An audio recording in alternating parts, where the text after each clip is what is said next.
শহীদ রাষ্ট্রপতি জিয়া রহমানের নাম নিলে প্রতিদিন ব্যস্ত নিশ্চিত আমি বিশ্বাস করি। কারণ বিএনপির প্রতিষ্ঠাতা জিয়াউর রহমানের নাম প্রতিদিন নিলে বেহেশত নিশ্চিত বলে মন্তব্য করেছেন দলটির কুমিল্লা দক্ষিণ জেলার যুগ্ম আহ্বায়ক ও চৌদ্দগ্রাম উপজেলা শাখার সভাপতি কামরুল হুদা।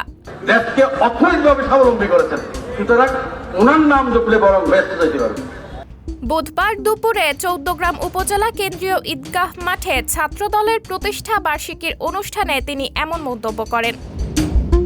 5 আগস্টের পরে যত লুণ্ঠন হয়েছে, যত লুটপাট হয়েছে, শহীদ রাষ্ট্রপতি জিয়া রহমানের হাতে গড়া দল, বাংলাদেশ জাতীয়তাবাদী দল, ছাত্র দল, যুব দল, স্বেচ্ছাসেবক দল, কোনো নেতা কর্মীরা কোনো লুটপাটে অংশগ্রহণ করে নাই।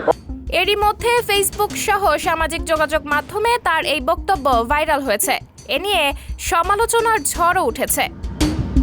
ভাইরাল হওয়া বক্তব্যে কামরুল হুদাকে বলতে শোনা যায়, শহীদ রাষ্ট্রপতি জিয়াউর রহমানের নাম প্রতিদিন নিলেই বেহেশত নিশ্চিত আমি বিশ্বাস করি, কারণ উনি দেশের জনগণের সঙ্গে হঠকারিতা করেননি।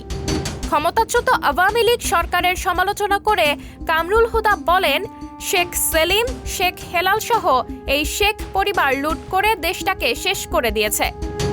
এই শেখ পরিবারের কেউই মুক্তিযোদ্ধা নন। যুদ্ধ না করেই আওয়ামী লীগ মুক্তিযুদ্ধের চেতনার দল হয় কি করে?